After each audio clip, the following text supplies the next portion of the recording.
episode of Gen X Gon' Give It To You. If you are new, thank you for blessing me with your presence. And if you like the episode, tell your friends. They deserve this dopeness too. And don't forget to hit that like and subscribe button. For today's episode, I asked my higher self, what should my next episode be? I felt like it should be a musician this time. Whose voice did I love hearing? So many to choose from. Then Donna Summer popped in my head. The queen of disco? Hell yeah. I asked Spirit to give me confirmation. Later when I got home, I decided to watch Cold Case. I watched one episode, then the next one, which was titled Daniela. The episode would begin with Donna Summer singing Bad Girls. And just like that, I got my confirmation. It had only been a few hours. The universe is always talking to us. You just gotta figure out how it does for you. That takes patience, dedication, trial and error. Anyway, introducing Donna Summer. Let's get into it. Donna Adrienne Gaines was born December 31st, 1948 in Boston, Massachusetts. She has 5 sisters and 1 brother. Her father, Andrew Gaines, was a butcher and her mother, Mary, a school teacher. Her parents went back and forth if they would name her LaDonna or Donna. Donna appears on her birth certificate, but her nickname was LaDonna growing up. LaDonna actually means the lady that sings. Donna grew up in a tight-knit,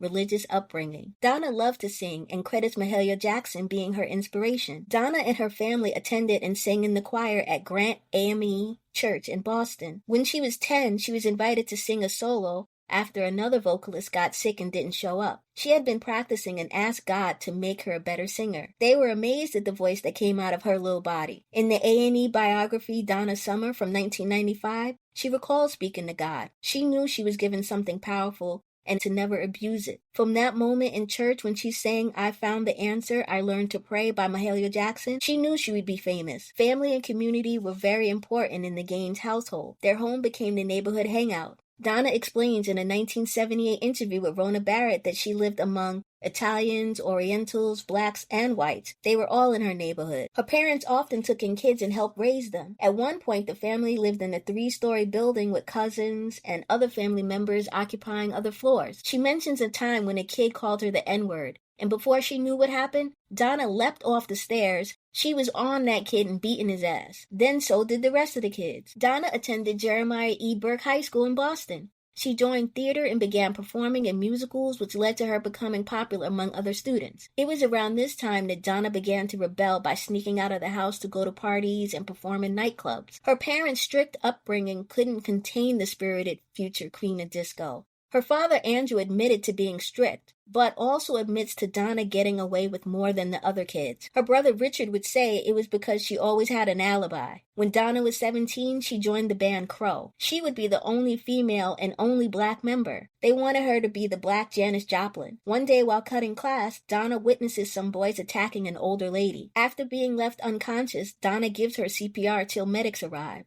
The lady dies and Donna gets word that the police were looking for witnesses. She was hesitant to come forward at first, but knowing it was the right thing to do, speaks to police. She gives the names of those involved, they are arrested, and she testifies. Though the boys were sent to prison, the family feared retaliation from others. 3 weeks before graduation, she moves to New York with her new band Crow. So besides the move beginning the start of her professional career, it got her out of potential danger. The songstress spent the summer of 1968 living in Greenwich Village, hanging out in parks, and playing with the band at night. While adjusting to New York City life, Donna went to an audition to replace Melba Moore in the musical Hair. After learning that, of course I was reminded of the talented Melba Moore, and shall do an episode dedicated to her. This audition would get Donna a gig with the show's road company. She would play Sheila in the German production of Hair. Donna always had dreams of going to Europe, so this was perfect. She would become fluent in German and within a year join the Viennese cast. This opportunity would lead her to join the Vienna folk opera, appearing in productions of Porgy and Bess and Showboat. In 1968, record company Polydor releases Donna Summer's first single under her family name, Donna Gaines, which is sung in German. The song is called Wassermann. It was the German version of the song Aquarius. In 1969, her second single, If You Walk Alone, is released on Philips Records. In 1971, she remakes the 1963 hit Sally Go Round the Roses, originally sung by the Janettes. She would go on to provide background vocals for Areola Records, as well as performing in The Me That Nobody Knows in 1972. It was around this time that she would meet and fall in love with Austrian actor Helmut Sommer. They would work on a couple of productions together, such as Godspell. Then they got married in 1973. Soon after, she became pregnant with their daughter Mimi. One day, she is not feeling well. Smith rushes her to the hospital. A doctor informs her that she needs to take better care of herself or she will miscarry. Donna and Helmuth decide it's best if they move in with Helmuth's parents, while she remains on bed rest for the rest of her pregnancy. After Mimi is born, Donna falls into a deep depression. This wouldn't be the first time. Donna has been burdened with insecurity, trauma, and depression since childhood. When she was 7, she was cut on her cheek where a large gash remained. It left a scar that made her feel ugly. She was teased for years. Sometimes she would wear wigs to try and hide it. The experience is so traumatic she began to wet the bed, slipping into further depression while developing an obsessive need for perfection. Donna also revealed that she was molested by her minister as a child. She would see a therapist until she was 16. As an adult, she attests to therapy helping her develop a sense of humanity and a strong desire to prove herself. Now in adulthood, the depression was back. She didn't feel she was prepared to be a mother. Because Helmuth worked so much, she was the sole caretaker of Mimi. She didn't sing or go out or do anything anymore. In her autobiography, Ordinary Girl, The Journey, she says that a dear friend, Anna, helped her a lot. Anna taught her how to bathe and get Mimi to fall asleep. Anna was helping Donna get in a better place mentally. Donna felt it was best if her and Helmuth separated for a while. Donna moves in with Anna, who introduces her to an artist friend, Gunther. They would become good friends, and even though he were also married, they would end up having an affair. Helmuth eventually finds out and they would divorce. Gunther was sometimes an angry drunk, and Donna did try to get away from him a few times. She was more afraid to be alone, though. Even after kicking in her bathroom door, slapping her around, throwing her into a glass cabinet, she continued to see him even after reaching worldwide success. In 1974, Donna was working as a part-time model and background vocalist. At a session with Three Dog Night, she would meet Pete Bellotti and Giorgio Moroder. They were so impressed by her vocals that they signed her to their label Oasis. There was a print error on her first single, Hostage. Instead of her last name being spelled Sommer, it was spelled Summer. That's how Donna Summer was born. The singles they recorded were successful, however they lacked professional promotion and marketing, so relied on themselves to stop at radio stations, plugging the company and Donna. Things would take a complete turn when the producers play her a song that didn't have any lyrics yet. Initially as a joke, she wondered how Marilyn Monroe would sing it. She made up a sexy voice and made up lyrics as she went along. No surprise the producers liked what they heard. Love to Love You was released in Europe in 1974. Neil Bogart of Casablanca Records got word of the song. While discussing Love to Love You on the Merv Griffin Show, the record label president explains how the record didn't really sell in Europe, so he brought it here to the US. He continues to say that it didn't pop as expected till about a month later. He was having a party and played the record. After it was over, someone asked him to play it again.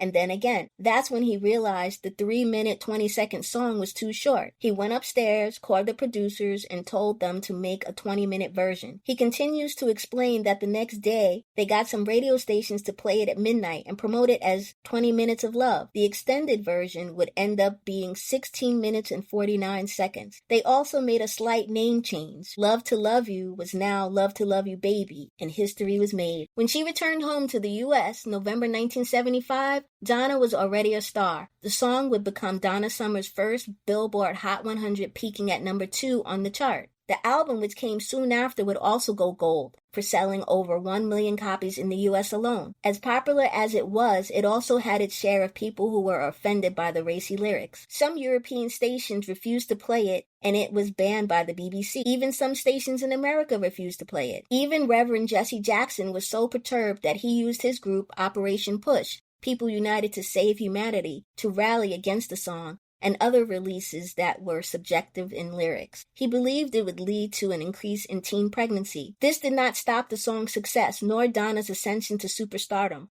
nor fans. Men and women were disrobing and throwing their clothes and panties on the stage. Her world became enmeshed in press, limos, parties, and fans. She was expected to keep the sex goddess character she created when she made appearances, which she grew to resent because it really wasn't who she was. She feared she'd get a reputation for selling sex, and not for being a talented vocalist. Donna admits to having to adjust to being a celebrity. She learned to become aware of her surroundings because fans would rush her and be in places she would least expect. It became difficult to do little things like take her daughter to the park. Some people were becoming creepy. It was all becoming unbearable. Donna said her success came with intense psychological and physical pressure. Her ex-husband tried to get custody of their daughter Mimi because she was always working, which was a valid argument. They decided it would be best if she went to live with Donna's parents. That way they knew she'd be loved and nurtured and safe. In 1976, Donna developed bad anxiety. She would explain that she felt God would never forgive me because I failed him. I was decadent.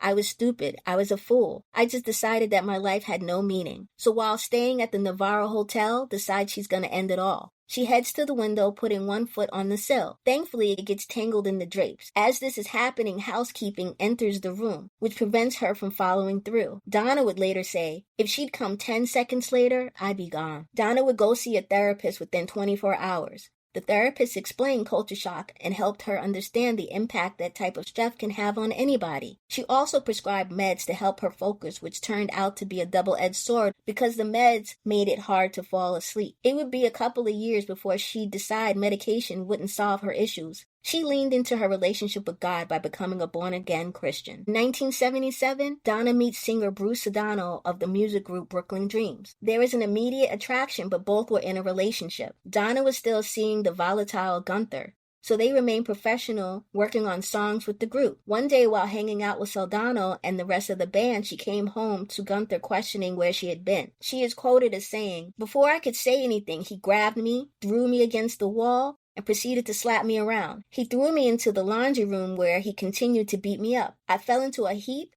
and Gunther disappeared. After a moment, he returned with a gun in his hands. Gunther was charged with assault, then was deported." She would also say, "Battered, bruised, and beaten nearly to death, I realized that God had come to my rescue again." She decided to take some time to heal. In 1978, after finding out Sedano had broken up with his girlfriend, went to him and professed her love. They began dating, and on July 16, 1980, were married. Donna released the album I Remember Yesterday. It would feature top 10 I Feel Love, peaking at number 6. In the UK, it would become her first and only number 1 single. It would also reach number 1 in Australia, Austria, Belgium, and the Netherlands. The song became known for laying down foundation for electronic dance music, influencing talents like David Bowie, The Human League, Blondie, and Kylie Minogue. I Feel Love was added to the Library of Congress in 2011. Singer Sam Smith does a cover, and I'm curious to hear it. I love his voice. Beyoncé also samples it on her song, Summer Renaissance. In 1978, we see Donna Summer on the big screen in the disco-themed movie, Thank God It's Friday. When I heard the song as a child, I just knew I was listening to an angel.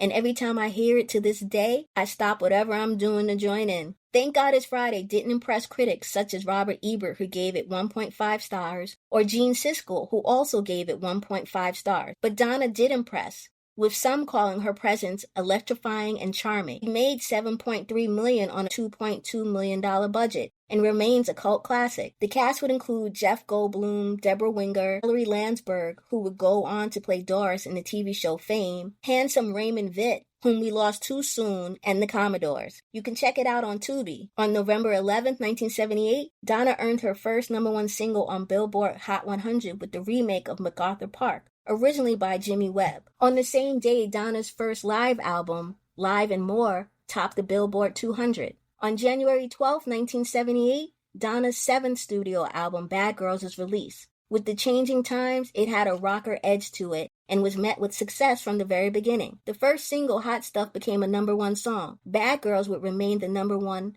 album for 6 weeks. It would sell 4 million albums worldwide, with over 2 million sold in the U.S. At the time, it was the most successful album by a black female. Later that year, she would collaborate with Barbra Streisand on her Wet album with the hit No More Tears, Enough is Enough. The single would do over 2 million in sales. Donna soon releases the single Dim All the Lights, which peaked at number 2. Donna was upset that Neil Bogart refused to promote Dim All the Lights correctly. It is said he was more enthusiastic about the promotion of Enough is Enough. This would lead to a sever in the relationship between Donna and Casablanca Records. In October 1979, a compilation album titled On the Radio Greatest Hits Volumes 1 and 2 was released. It would feature remixes from some songs. The new song on the album, On the Radio, was also featured on the movie soundtrack to the film Foxes, starring Jodie Foster, which reached number 5. The album would also go platinum. Donna Summer would get her own TV special on January 27, 1980 called The Donna Summer Special. That aired on ABC. It is around this time that Donna yearned to try new genres of music, opposed to sticking with the limits imposed by Casablanca. Disco was on the decline. She signed a deal with David Geffen at Geffen Records. Donna would go on to file a lawsuit against Casablanca later in 1980. The lawsuit was for over $10 million and targeted label president Neil Bogart and her former manager, Joyce Bogart. Donna would allege that the contracts from 1977 to 1979 were the result of undue influence and misrepresentation. The lawsuit was eventually settled, allowing Donna to leave Casablanca and pursue her career independently. On January 5, 1981, Donna gives birth to her second daughter they would name Brooklyn. I'm sure it's a homage to his group, Brooklyn Dreams. Things didn't go so well at Geffen Records. Donna, with producers Moroder and Bellotti, began working on the album. One day, Geffen stopped by to the studio to listen to the almost complete project. After listening to a few songs and demos, felt it wasn't good enough, so canceled the project. It would be shelved and not released until 15 years later. It would be titled I'm a Rainbow, which received no promotion whatsoever. It's like it just appeared one day. Instead of I'm a Rainbow, Geffen insisted Donna's music should be geared more for Black audiences, so links her up with Quincy Jones. The self-titled album was released July 19, 1982, a month before her daughter Amanda was born. The album Donna Summer peaked in the top 20, and the single Love Is in Control, Finger on the Trigger makes top 10. Can you say systematic racism? We can't have rainbows? Later that year, David Geffen learns that Donna still needs to complete one more album to fulfill her contract with Casablanca, now owned by Polygram Records. That album would be She Works Hard for the Money.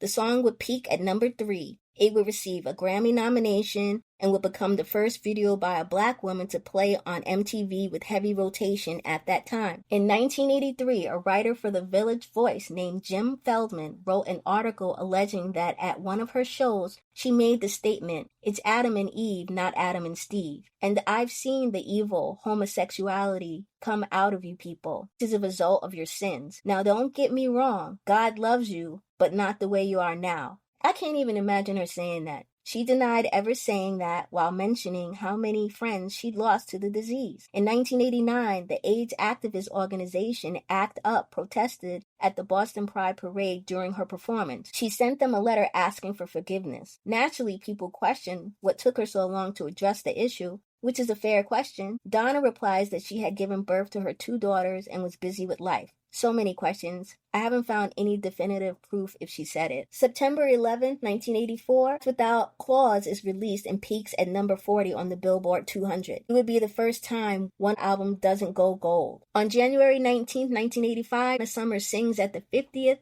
presidential inaugural gala for Ronald Reagan. In September 1987, the album All Systems Go is released, becoming the lowest charting album, reaching 120. The next album, Another Place in Time, would be shelved once again by Geffen. I don't know what's up with that guy. Donna would part ways with the label. Because she was still on the Warner Brothers record label in Europe, the album was released March 1989. The single, This Time I Know It's For Real, became a top 10 success in other countries. This achievement motivated Atlantic Records, who was Warner Brothers' sister company, to sign Donna in the U.S. The song peaked at number 7 on the Billboard Hot 100. In 1990, the compilation The Best of Donna Summer goes gold after release of the single State of Independence. August 23, 1991, Mistaken Identity is released. It would be Donna's 15th album. It is considered a commercial failure and didn't chart. The single When Loves Cry, New Jack Swing ballad, reaches number 77 on the Billboard Hot 100. In 1992, Donna receives a star on the Walk of Fame. She also reunites with Giorgio Moroder on the song Carry On. In 1994, she releases her first holiday album titled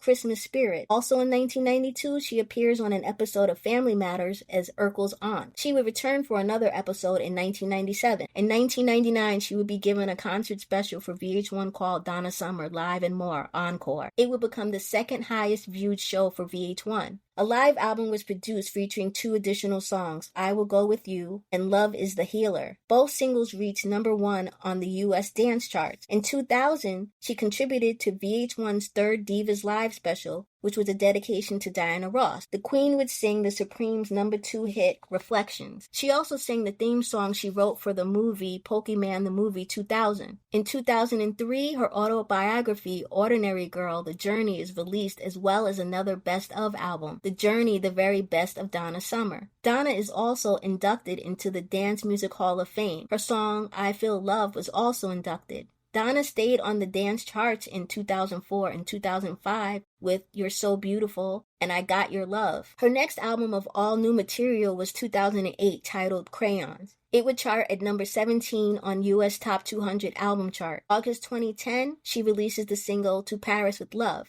It climbed to number 1 on the U.S. Billboard Dance Chart. On June 11, 2011, Donna appears as a guest judge on the show Platinum Hit. The woman never stopped working. She was a true Capricorn. On May 17, 2012, Donna passes away from throat cancer. Because she didn't smoke, she was convinced it was caused by the fumes and dust that blanketed New York City during the 9/11 attacks. She was staying at her apartment near Ground Zero at the time. Some theorized it could have been due to her smoking when she was younger, as well as being exposed to secondhand smoke. Either way, we lost a legend, a true pioneer, someone that was cherished throughout the planet. You hear me? Donna Summer was everything. So I dedicate this episode to her, and I hope that it did her justice. We miss you, we love you, and you forever will be great. You're just great. Here are some quotes from the iconic singer. I don't care if I'm beautiful. I don't care what I am on the outside. It isn't about the outside. God had to create disco music so I could be born and be successful. You've got to maintain your level of self-esteem through everything. You are who you are, and nobody will ever be able to take that away from you if you don't let them. Nobody wants you to stop, obviously, because you're a money-making machine. But you have to make the decision, and you have to move forward. So I took time off to have babies and do all that. My life was changed in one breath from God. Well, I'll say I have an incredible ability to fantasize. I really do.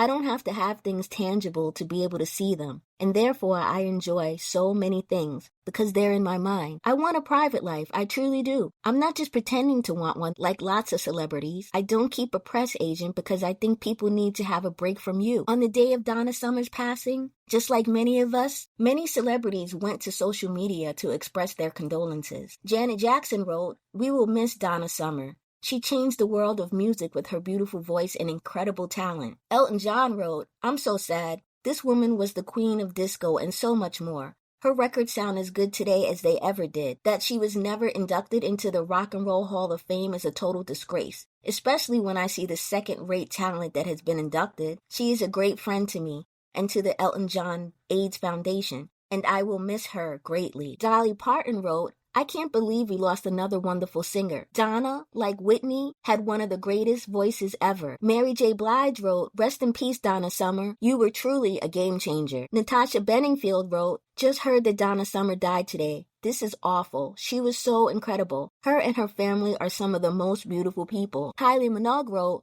"One of my earliest musical inspirations. Rest in peace, Donna Summer. Bad Girls Forever." Jaleel White wrote, "Aunt Una from Altoona will be missed. Donna Summer, one of the best guest stars I've ever worked with." Naya Rivera wrote, "Oh no, we've lost another legend. Rest in peace, Donna Summer. So sad." Fergie wrote, "Another one of my vocal idols has passed. Rest in peace, Donna Summer." Solange tweeted, "Donna Summer, you have inspired me in so many ways." Billy Ray Cyrus wrote, "Rest in peace, Donna Summer. Legend. Your music will live forever." Aretha Franklin said, "So shocking to hear about the passing of Donna Summer. In the 1970s, she reigned over the disco era and kept the disco jumping. Who will forget Last Dance? She was a fine performer and a very nice person." Barbara Streisand said, "I'm shocked to hear about the death of Donna Summer at 63. Who never let on to the public that she was so sick. She was so vital the last time I saw her a few months ago. I loved doing the duet with her. She had an amazing voice and was so talented. It's so sad." Here's some little known facts about Donna Summer. Donna Summer is the only music artist to host American Bandstand, which was at the height of the disco phenomenon. She accidentally walked into her hit Hard for the Money. She walked into a bathroom to powder her nose one evening.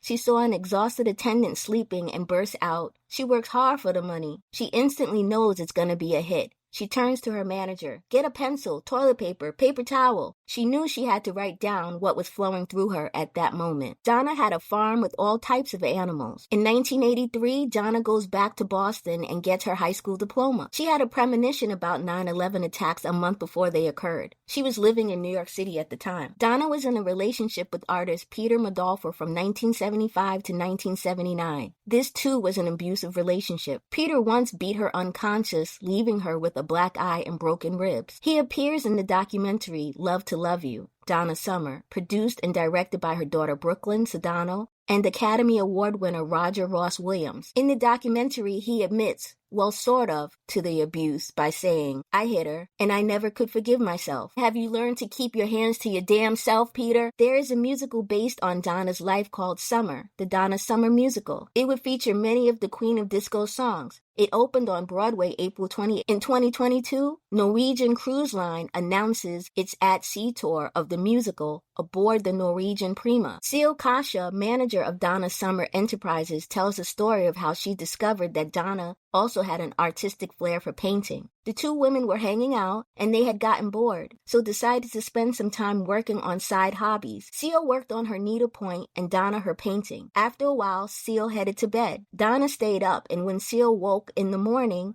she was shocked to see a bunch of canvases she describes as coming to life. This leads Donna to having 4 or 5 art exhibits a year. Her first oil painting sells for $38,500. Her art is explained as music for the eyes. It was important for her to get the essence of how she felt on canvas. Here's a list of Donna's nominations, awards, and accolades. In 1978, she is nominated by the Golden Globe for Best Original Song, Deep Down Inside, for the movie The Deep. She has been nominated for a Grammy 18 times, winning in 1979 for Best Female Vocal Performance for Last Dance, 1980 Best Female Rock Vocal Performance for Hot Stuff, 1984 Best Inspirational Performance for He's a Rebel, 1985 Best Inspirational Performance for Forgive Me, 1998 Best Dance Recording for Carry On, that she shares with Giorgio Moroder. In 1979, she wins 3 American Music Awards, one for Favorite Disco Song, Last Dance, another for Favorite Disco Album for the album Live and More, and for Favorite Female Disco Artist. In 1980, she would again win 3 American Music Awards for Favorite Pop Rock Song for Bad Girls, Favorite Pop Rock Artist, and Favorite Pop Rock Album for Bad Girls. Donna would be inducted into the Rock and Roll Hall of Fame in 2013, a year after her passing. Learning about the intricate private life of Donna Summer leaves us with questions we may never get the answers to. Many times that's just how it goes. I'm just happy the First Lady of Love was blessed with such an immense talent and never stopped sharing her gift with the world. Coming up on the next episode of Gen X Gon' Give It To Ya, I'll revisit some of the educational shows from childhood that taught us how to read and write through various characters and performers. Shows like Sesame Street, Electric Company, Zoom, Schoolhouse Rock, to name a few. Be sure to tell your friends and to tune in. And don't forget to hit that subscribe button. Peace.